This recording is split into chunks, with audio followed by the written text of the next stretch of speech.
And we're live at the start for a round of the Temple, that's the senior men's 8, student men's 8, sorry. And it's between Magdalene and Sidney Sussex, Cambridge on the right of your picture and University College London on the left. So Magdalene and Sidney Sussex have gone off really quickly off the start, and it looks from here they've taken a lead within about 10 strokes or so, Matt. Yeah, blistering start, absolutely got away very, very quickly. Sometimes you can do that in 8's racing, actually. If the crew's a bit sluggish or not quite together or a bit sleepy, then you can jump a man or two, but they maybe jumped a little bit more than that. Really impressive rowing from this crew from Cambridge. Dominant, we're told, in the last 12 months in Cambridge. They've got blue and goldie experience and Cambridge University lightweight experience, so that's the Cambridge boat race crew, the reserve race and the lightweight race, and that experience is proving valuable as we join them halfway down the course, literally at the halfway mark. They've extended that lead very, very nicely. I don't think the rate of striking down well. They're down to about 31, 32 strokes a minute, so I would have thought with that kind of commanding lead they'd be enjoying an even lower rating. Yeah, sometimes people like to get the nerves out of the legs and maybe have a race plan which is, come what may, we're going to go to a particular marker, maybe falling halfway, maybe a bit later Remenham, just to get the nerves out of the legs. Often one of the challenging things with racing is tapering, you know, reducing the workload in the run-up to a competition. You actually start to get really hungry to get some work out there. You've been putting a lot of watts through the ergo, through the boat over weeks and weeks and weeks, and then suddenly you're not doing that very much, and then you really want to get it done in the race. So many of the crews want to have a bit of a blowout in the first half of the race if they've got the opportunity for something more comfortable in the second half. And it's not just physiological, is it? It's also psychological, especially if you've got a crew maybe not that experienced. They want to get the nerves out of the way, maybe practice a few things for later in the week.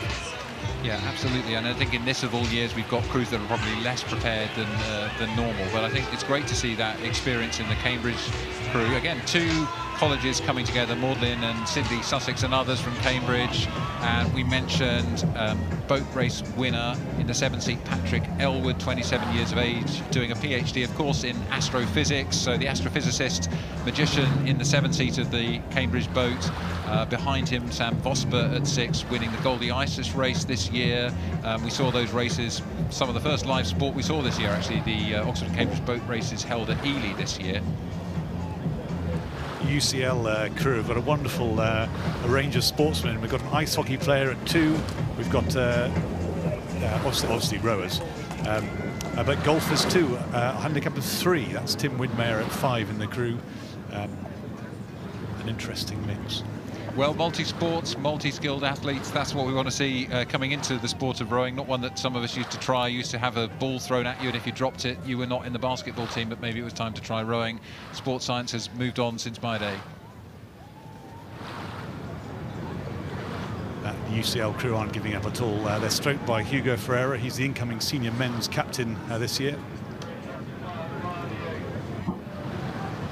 Yeah, it's interesting, you know, how you motivate yourself, how you motivate your crew when you're in this sort of position, Jim, because you need to put on a good display. You've done all that training, you want to give it the best shot. And we do sometimes see leading crews have mishaps, and so you never want to give up hope, and you always want to continue to row your best and your fastest down the track. This shot's brilliant. You can see how tricky the conditions are. You can see the boat bobbling around. You can see the water behind. Definitely there's a swell as you come into the enclosures. And it's challenging conditions, even though it's a lovely sunny evening. The actual water is quite a challenging environment to be racing. Yeah, absolutely. I think we've seen that through this, and it's good to see here the Cambridge crew now coming past the enclosures. Just listen to that sound. They're enjoying it, isn't it? Beautiful position to be in. Little glance over the shoulder to check out where exactly is that line from Bowman Clark in the Cambridge crew, finishing the 75th race today at Henley, victorious in the first round of the Temple Student Men's 8, Magdalene and Sidney Sussex College, Cambridge.